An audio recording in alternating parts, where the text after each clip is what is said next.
किसी गांव में एक साधु रहा करता था। वह जब भी नाचता था तभी बारिश होती थी। इसलिए गांव के लोगों को जब भी बारिश की जरूरत होती तब यह लोग उस साधु के पास जाते और उनसे अनुरोध करते कि वह नाचे। और जब वह नाचने लगते तो बारिश जरूर होती थी। कुछ दिनों बाद 4 लड़के शहर से गांव में घूमने आए। जब उन्हें यह बात पता चली कि किसी साधु के नाचने से बारिश होती है तो उन्हें यकीन नहीं हुआ। शहरी पढ़ाई लिखाई के घमंड में उन्होंने गांव वालों को चुनौती दे दी कि अगर हम भी नाचेंगे तो बारिश होगी, और अगर हमारे नाचने से बारिश नहीं हुई तो साधु के नाचने से भी बारिश नहीं होगी। अगले दिन सुबह सुबह गांव वाले उन चारों लड़कों को लेकर साधु के कुटिया के पास पहुंचे। गांव वालों ने साधु को सारी बात बताई। फिर उन लड़कों ने नाचना शुरू किया। पहले लड़के ने नाचना शुरू किया। आधा घंटा बीत गया। फिर पहला लड़का थक कर बैठ गया, पर बादल नहीं दिखे।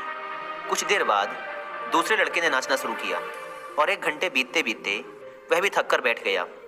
बाकी दोनों लड़कों ने भी ऐसा ही किया, पर बारिश नहीं हुई। अब साधु की बारी थी। उसने नाचना शुरू किया। 1 घंटा बीत गया, पर बारिश नहीं हुई। साधु फिर भी नहीं रुका, वह नाचता ही रहा। नाचते नाचते 2 घंटे बीत गए, पर बारिश नहीं हुई। 4 घंटे बीत गए, पर बारिश नहीं हुई। लेकिन साधु तो रुकने का नाम ही नहीं ले रहा था। धीरे धीरे शाम ढलने लगी कि तभी बादलों की गड़गड़ाहट सुनाई दी और थोड़ी देर बाद जोरों की बारिश होने लगी। यह देखकर चारों लड़के दंग रह गए और तुरंत साधु से क्षमा मांगी। फिर चारों लड़कों ने साधु से पूछा, बाबा, भला ऐसा क्यों कि हमारे नाचने से बारिश नहीं हुई और आपके नाचने से बारिश हो गई?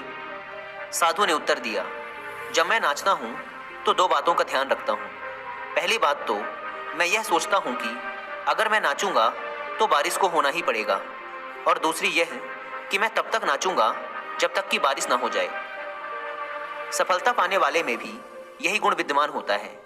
वे जिस काम को भी करते हैं उसमें उन्हें सफल होने का पूरा भरोसा होता है, और वह तब तक उस काम को करते हैं जब तक कि उसमें सफल ना हो जाए। इसलिए अगर हमें सफलता हासिल करनी है तो इस साधु की तरह ही अपने लक्ष्य को प्राप्त करना होगा।